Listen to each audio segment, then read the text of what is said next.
नमस्कार दोस्तों, आपका स्वागत है अपनी YouTube चैनल PFP में। आज हम दीपक नाइट्राइट के बारे में चर्चा करने वाले हैं। रिजल्ट्स के टाइम स्टॉक में भारी गिरावट देखने को मिली, लेकिन फिलहाल स्टॉक रिकवर कर रहा है। तो ऐसे सिचुएशन में एज ए रिटेलर हमें क्या करना चाहिए, इसके बारे में आज हम चर्चा करने वाले हैं। सबसे पहले कंपनी के फाइनेंशियल ट्रेंड पे नजर डाल देते हैं। रेवेन्यू प्रॉफिट कंटिन्यूसली ऊपर जा रहा है। 2022 में ऑल टाइम हाई रेवेन्यू और प्रॉफिट दिखाई पड़ता है, जो कि क्लियरली बहुत ही अच्छी बात है। तो फाइनेंशियल ट्रेंड तो हेल्दी है। रिटर्न रेशियोज के बारे में बात करें, ROE 32% है, ROC 40% है, ROA 24% है। रिटर्न रेशियोज बहुत अच्छे हैं और पिछले साल के मुकाबले इंप्रूव भी हुए हैं। Leverage ratio debt to equity 0.09 है, ना के बराबर कर्जा है। इंटरेस्ट कवरेज रेशियो 48.36 है और पिछले साल के मुकाबले डेट का कंपोनेंट कम हुआ है, इंटरेस्ट कवरेज रेशियो बढ़ गया है। तो लेवरेज रेशियो है भी अच्छे और पिछले साल के मुकाबले इंप्रूव भी हुए हैं।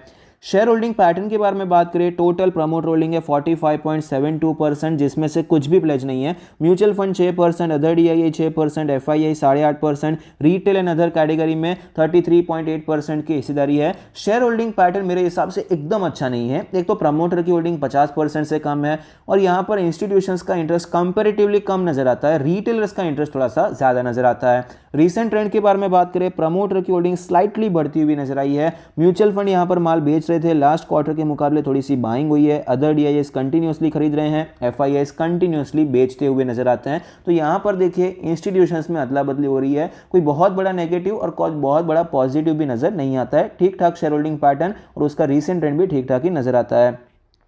वैल्यूएशन के बारे में बात करें तो PE रेशियो 32 है, जो कि हिस्टोरिकली हायर साइड पे है, क्योंकि यहाँ पर EPS में गिरावट हो रही है, मतलब जो अर्निंग्स है नीचे जाती हुई नजर आती है। सेक्टर का PE रेशियो 42 है, सेक्टर के मुकाबले सस्ता है। प्राइस टू बुक रेशियो 9 है, हिस्टोरिकली एवरेज साइड पे नजर आता है। तो वैल्यूएशन को मैं बहुत ज़्यादा महंगा नहीं कहूँगा, लेकिन बहुत ज़्यादा सस्ता भी नजर नहीं आता है। आपको डिसेंट प्रीमियम वैल्यूएशन यहाँ पर नजर आता है। कंपनी ने जिस हिसाब से ग्रो किया है, फाइनेंशियल ट्रेंड जिस हिसाब से पिछले 4-5 सालों में ग्रो होता हुआ नजर आया है, उस हिसाब से अगर स्टॉक को 25, 30, 35 का PE रेशियो मिलता है तो बहुत ज़्यादा महंगा नहीं कहेंगे। लेकिन फिलहाल इसी की वजह से स्टॉक अभी ग्रो इतना नहीं हो रहा है। कुछ क्वार्टर रिजल्ट थोड़े से खराब आए हैं, तो इसलिए यही वैल्यूएशन थोड़ा सा भारी भी पड़ रहा है।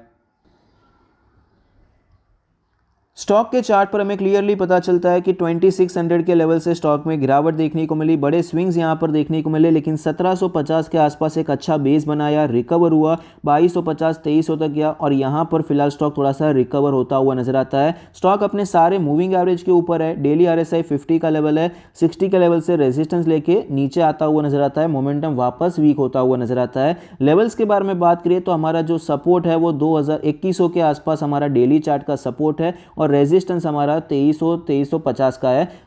वीकली चार्ट पे चलते हैं। वीकली चार्ट पर भी सेम लेवल्स आपको नजर आते हैं, रेजिस्टेंस भी क्लियरली डिफाइंड है। यहाँ पर सपोर्ट के बारे में बात करें तो यहीं से ये ब्रेकआउट हुआ था, तो ये लेवल इंपॉर्टेंट हो जाता है। मंथली चार्ट पे चलते हैं।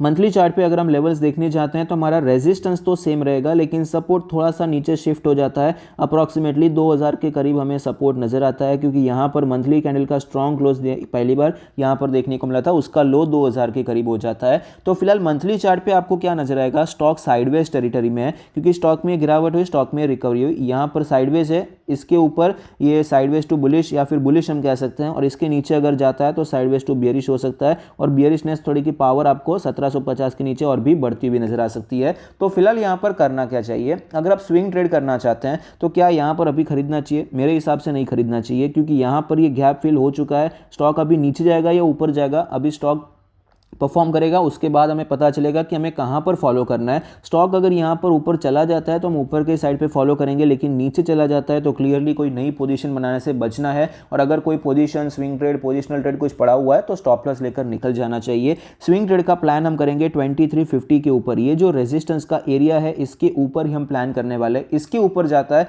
तो स्विंग ट्रेड के लिए स्टॉक को हम खरीदेंगे और हमारा जो टारगेट रहेगा 2700 का हमारा टारगेट रहेगा। स्विंग ट्रेड के लिए भी अच्छा स्पेस मिल रहा है, क्योंकि स्टॉक का ये लेवल बहुत ही अच्छा है।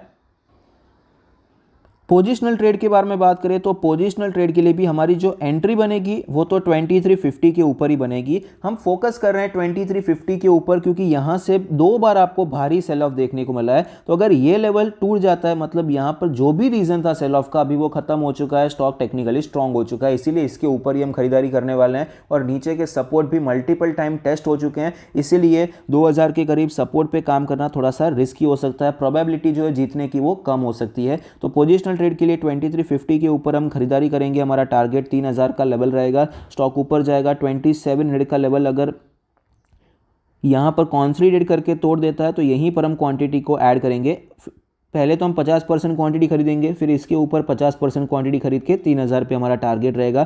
या तो कुछ इस प्रकार से होता है, मान लीजिए 2700 जाता है, फिर रीटेस्ट करने को आता है, तो ये जो रीटेस्ट रहेगा यहाँ पर हम क्वांटिटी ऐड करने के बारे में सोच सकते हैं। दोनों केस सिनेरियो में आपको यहाँ पर 50% क्वांटिटी खरीदनी है और बाद में आप 50% क्वांटिटी ऐड कर सकते हैं। इस हिसाब से आपका प्लान हो सकता है। लॉन्ग टर्म के लिए भी बात करें तो मैं तो यही प्रेफर करूंगा कि भाई 2350 के ऊपर ही खरीदारी करनी है, क्योंकि स्टॉक में अभी ये लेवल इतना इंपॉर्टेंट हो चुका है रेजिस्टेंस, और इसके नीचे अगर स्टॉक जाता है 2000 के ऊपर है, 2300 के नीचे है, तब तक तो ठीक है, साइडवेज है, लेकिन इसके नीचे जाता है तो स्टॉक में फिर से गिरावट देखने को मिल सकती है, क्योंकि ऑलरेडी हमें यहाँ पर ट्रेंड लाइन का ब्रेकआउट देखने को मिला।